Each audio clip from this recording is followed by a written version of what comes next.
Alright, here we are. Thank you for joining me. I'm Chris, you're watching FRAG-MENTAL. Today I'm going to talk about the top 10 fragrances that I purchased this year so far. Stay tuned.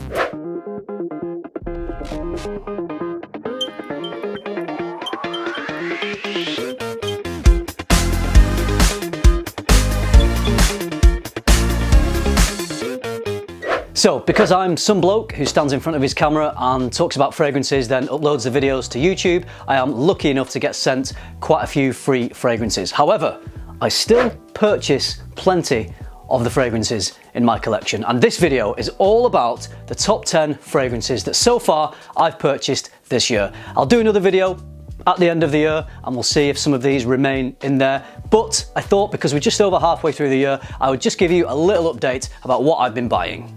This first one I bought in a batch of summer fragrances. I was realising that my collection was leaning more towards the heavier, richer, more complex fragrances that I really enjoy wearing autumn and winter, but I thought I need a few more freshes for when I want to feel fresh. So I bought a few freshes. This is one of those summer fragrances that I've really been enjoying so far this year. From Versace, it's Fraiche.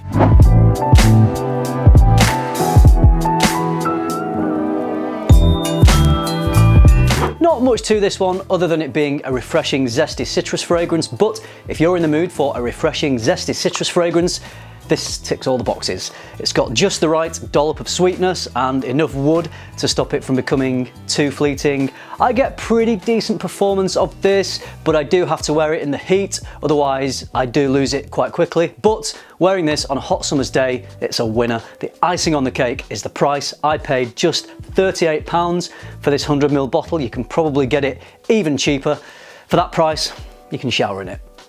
The next one is another quite affordable frag. This one is from Guerlain. It has the richness and complexity to satisfy niche lovers, but mass appeal and compliment factor to please even the most basic of bitches. It is L'Homme Ideal EDP.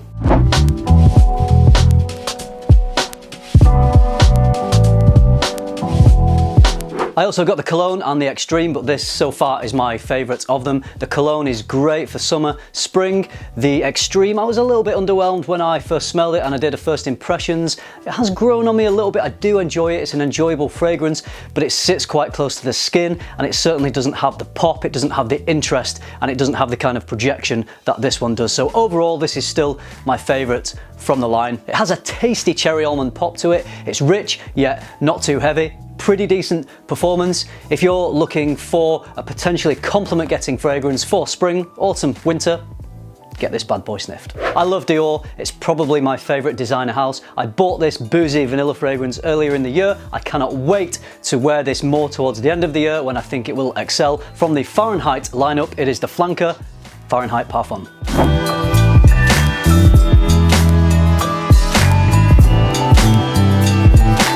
I also got the original EDT, which I enjoy too. I think that one probably has more projection than this one. This sits a little closer to the skin, which is what we might expect from a Parfum fragrance.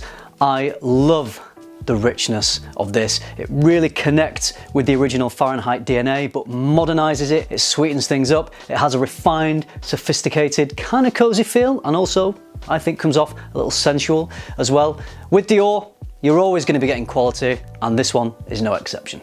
So this next one took me a little while to appreciate. The insane hype that surrounds this one was clouding my appreciation of it, but it is growing on me and I'm beginning to think that this is one of my favourite aquatic style masculine fragrances. It is Acqua di Profumo.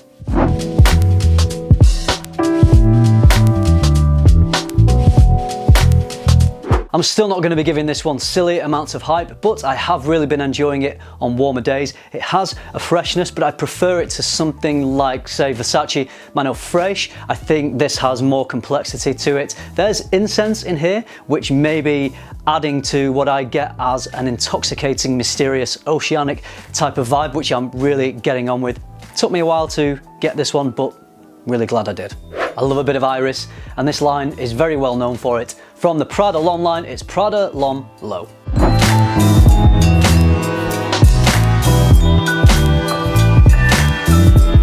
At its heart, this has that beautiful powdery iris, just like in Prada L'Homme. And the iris in this Prada L'Homme line isn't quite as sweet, isn't quite as floral as in the Dior Homme line. It's not as pronounced as the iris in those fragrances. But this one adds some ginger and neroli to the top of this one, making it a little fresher. And out of this and Prada L'Homme, I find this one a little more interesting. I enjoy it a little bit more. I find there's a bit more going on. Prada L'Homme is described often as a safe kind of work type scent. It is, but it is very well done. I really love both of them, but as I say, I do prefer this one just a little bit. If you love that Prada L'Homme DNA and you're looking for a version of that to wear in slightly warmer weather, this one would be a great choice. It's a very well crafted fragrance, super wearable, and has a good amount of class and sophistication. Join the Scent Geeks every Monday as we podcast about all things fragrance. You'll find us anywhere you can usually find a podcast. Links are in the description below this video. See you there, geeks. This next one has been the biggest surprise for me this year because it is so different to what I was expecting. From Paco Rabanne, it's the latest in the 1 million lineup. This is 1 million Parfum.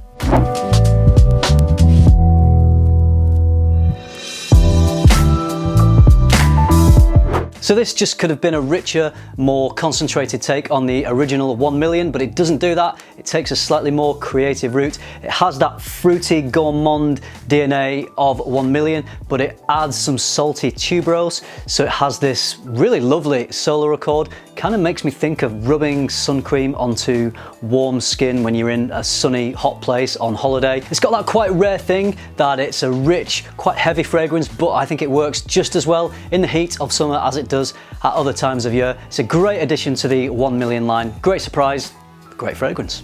Acqua di Parma Colonia is one of the cleanest, sophisticated, gentlemanly, masculine smells of any fragrance.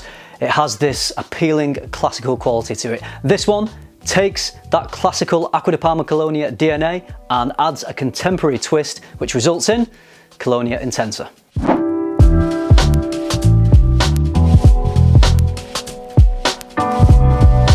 For me, this one is closer to the classic Colonia DNA than Colonia Essenza is, which I also own and love. With this, you get those clean citruses with the addition of spices and resins, which make it richer and perhaps a little more rounded than Colonia. So it's more complex, it's heavier, but that also gives it better performance too.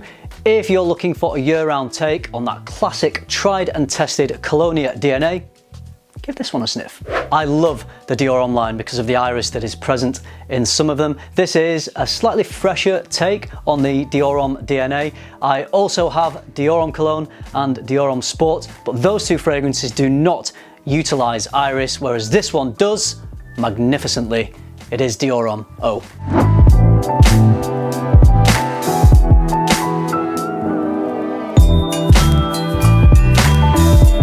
Although this has citruses listed, it is not a zesty citrus like in Dior Homme Cologne and Dior Homme Sport. This one is all about that beautiful powdery iris. There's also some warming woods and amber. It's such a well-made fragrance. It's refined, it's sophisticated. The quality here is superb. I actually wore this a couple of nights ago when I got out the shower and I was sitting in this amazing, gorgeous bubble of powdery iris for the rest of the evening. Actually, it made my evening. I enjoyed it that much.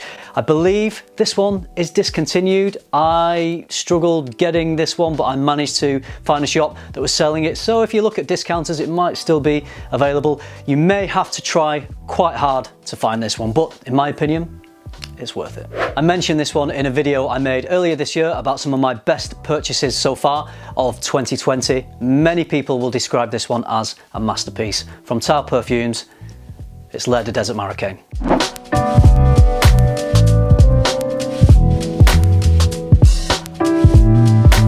It's unique, it's rich, it's intoxicating and sophisticated. I'm not going to mention any of the notes in here because I believe reading out the notes does not do this fragrance justice. It's been crafted with some kind of mysterious, magical alchemy. I could say it transports me right to the dry Moroccan desert, but I've never been there, so I don't know what that place smells like. This is a very rich fragrance, so if you're more used to designer fragrances, you might find this a little too much, a little too complex. For me, this stuff is magical. This one just pipped L'air de Desert Marocain to the post because of its versatility. This is currently my favourite Creed fragrance. It's Viking.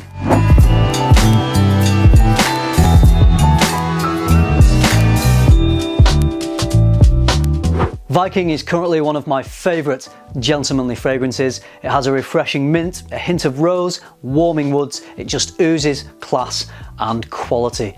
Maybe not one for the younger guys. You might want to be about 30 plus, in my opinion, to pull this one off, but it carries with it a good amount of boldness and gravitas. I love how assertive and confidence inspiring Viking is. Great versatility, great quality, great fragrance.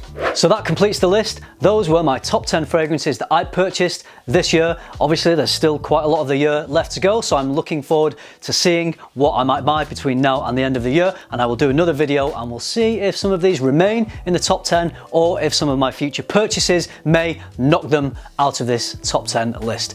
So I hope you enjoyed the video. Please do let me know what your best fragrance buys of this year would be. I'd love to hear about them because I'll check them out if they come highly recommended. I hope you found it useful. Please give the video a like, subscribe if you haven't already. Thank you very much for watching. Remember, keep tuning into FM, keep smelling good, and I'll see you in the next video.